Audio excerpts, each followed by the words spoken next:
Hello mga kasuki.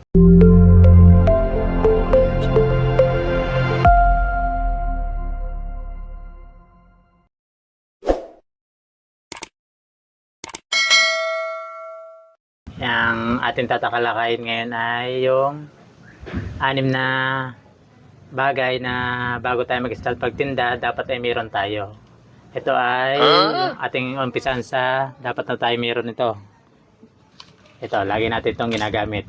Dapat lagi, bago tayo mag-start ng tindahan, dapat meron tayo ito, gunting.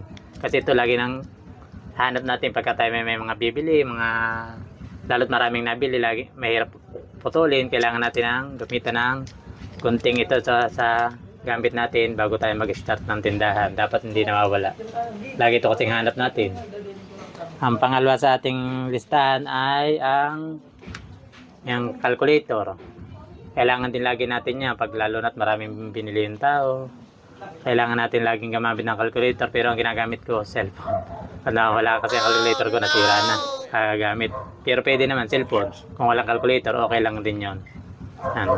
Kailangan niya, mahalaga din sa atin yan. Gamitin natin ang cellphone. At saka isa pa sa lagi nating gamit pag maraming mamimili ay ang lalagyan or ito, supot.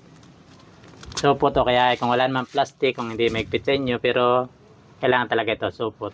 Kasi ito medyo bawal na itong nagamit na plastic eh. Yan. Isa yan sa kailangan natin bago tayo mag-start ng tindahan, lalo na sa mga bago. Yan, kailangan magpundar tayo nito. Supot, o kaya ay pambalot, basta may lalagyan. Ang pangalawa, ang pang-apat na. Ang pang-apat natin ay ang listahan. Hindi listahan ng utang ha. Listahan niya ng mga presyo ng ating mga binili. Kung gusto niya naman, sulatan niyo na ng, kung may Philippine pin kayo, sulatan niyo na ng Philippine pin kung magkano siya para hindi tayo nalilito pag maraming bumibili. Hindi natin nalilimutan yung mga presyo niya. Susulatan lang natin o kaya ililista natin, titingnan lang kung magkano siya. Kasi napakahalaga ng listahan. Pwede rin listahan ng utang kung may namang utang, pero may limit nga lang kung lalakihan at baka tayo lumubog.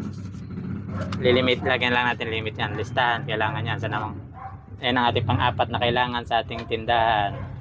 At ang ating namang panlima na lagi rin kailangan o kaya nagbabalot, yung mga binabalot na paninda katulad ng mga munggo, yung bigas, ito. Kailangan natin yan.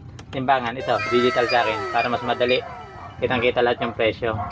Yung isa kasi medyo isang timbangan medyo mahirap, lalo't mga munggo. Mahalaga kasi yung mga point niyan.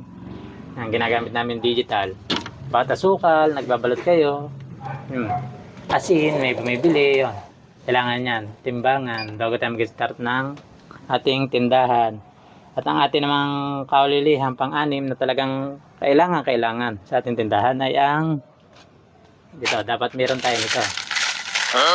Barya. Yan. Lagi. Yan.